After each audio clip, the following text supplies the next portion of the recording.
এবার বিরোধী দলপতি দেবব্রত শইকীয়া সরকারের বিরুদ্ধে বিভিন্ন অভিযোগ তুলে ধরেন। পরীক্ষা সুষ্ঠুভাবে পরিচালনা করার জন্য আইন পাস করিয়েছিলেন, এবারে তল্লাশির নামে নির্যাতন করা হয়েছে, মহিলার শ্লীলতাহানিও করা হয়েছে। তারপরেও সেবার একজন কর্মচারীর মাধ্যমে পরীক্ষা চলা অবস্থায় পেপার লিক হওয়ার খবর বেরিয়েছে। এভাবেই মেধাবী ছাত্রছাত্রীরা বঞ্চিত হচ্ছে। মুখ্যমন্ত্রীকে ভালোভাবে ব্যবস্থা নেওয়ার আহ্বান জানালেন। সেবার মুরব্বীদের বিরুদ্ধে আগেও বহু বিতর্ক রয়েছে, এই মন্তব্য করলেন দেবব্রত শইকীয়া। কালিও এটা কথা উল্লেখ করেছিল যে এই পরীক্ষাটো খুব ভাল ধৰণে পাতিম বুলি অসম চৰকাৰে বহুবাৰ ঘোষণা কৰিছিল। পৰীক্ষা পতাৰ আগে আগে বিধানসভাত নতুন আইন পাছ কৰালে, য'ত যদিহে কোনোবাই অসৎ উপায় লয় তেতিয়াহ'লে 1 লাখৰ পৰা 10 কোটি টকালৈকে জৰিমনা, 3 বছৰৰ পৰা 10 বছৰলৈকে কাৰাদণ্ড।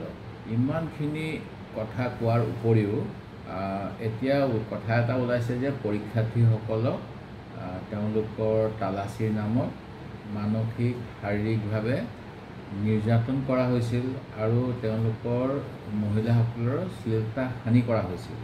এইখিনি কৰাৰ পিছতো শেহতীয়াকৈ মুখ্যমন্ত্ৰীয়ে সেই বিষয়ত নতুন SOP আনিম, তদন্ত কৰা হ'ব, এইবিলাক কথা যোৱাকালি ঘোষণা কৰিলে। তাৰ পাছত আমি আচৰিত হৈছোঁ যে যাৰ যোগেদি এই পৰীক্ষা কণ্ডাক্ট হয় সেৱা, আৰু তেওঁলোকে প্ৰতিবাৰেই বিভিন্ন ধৰণৰ খেলি মেলি কৰে, তাৰ সেই সেৱাৰে এজন কৰ্মচাৰীৰ যোগেদি পৰীক্ষা চলি থকাকালীন সময়তে কুৱেশ্যন পেপাৰ লিক হৈ গ'ল বুলি আজি সকলো বাতৰি কাকত সংবাদ মাধ্যমত প্ৰকাশ পাইছে, চেনেলবিলাকত কৈছে। এতিয়া যিটো যদি সঁচাকৈ এইটো হ'ল, এইটো এটা বৰ গুৰুতৰ অপৰাধ, আৰু লাখ লাখ যিসকল তাৰ পৰীক্ষাৰ্থী আছিল তেখেতসকলৰ এছামে যদি এই আগতীয়াকৈ পোৱা কুৱেশ্যন পেপাৰৰ উত্তৰ সুযোগ পায় উত্তৰ দিয়াৰ, তেতিয়াহ'লে পৰীক্ষাটোৰ ফলত বহু মেধাৱী ছাত্ৰ ছাত্ৰীৰো লোকচান হোৱাৰ সম্পূৰ্ণ সম্ভাৱনা আছে।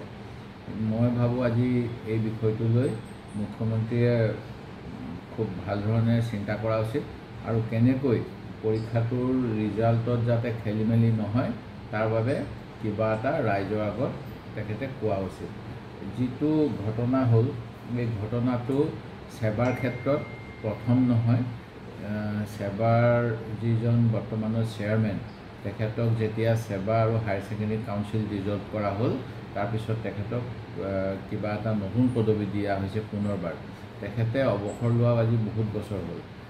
মই ভাবোঁ যে তেখেতক অব্যাহতি এই কাৰণেই দিব লাগে। বিধানসভাত ইয়াৰ পূৰ্বে যেতিয়া মেট্ৰিকৰ বহীৰ খেলি মেলিৰ কথা আমি উলিয়াইছিলোঁ, তেতিয়া ভৱিষ্যতে এনেকুৱা নহয় বুলি প্ৰতিশ্ৰুতি দিয়া হৈছিল, আৰু তাৰপিছত এনেকুৱা এটা ঘটনা হৈ গ'ল সেৱাৰ যিটো মানে ADRE পৰীক্ষাৰ ক্ষেত্ৰত। সেই গতিকে চৰকাৰ কঠোৰ হ'ব লাগে, আৰু শাস্তি দিবলৈ হ'লে অকল সেই কেমেৰামেনজনক শাস্তি দিয়াটো মই নিবিচাৰোঁ। মই ভাবোঁ যে চৰকাৰে এটা পানিছমেণ্ট যে দিয়ে বেয়া কাম হ'লে, আৰু দায়িত্ববোধৰ পৰিচয় দিবলৈ সেৱাৰ চেয়াৰমেনজনকো অপসাৰিত কৰিব লাগে। যে কোনো খবৰেৰ জন্য যোগাযোগ কৰুন 7099017330 এবং 7099017110 নম্বৰে।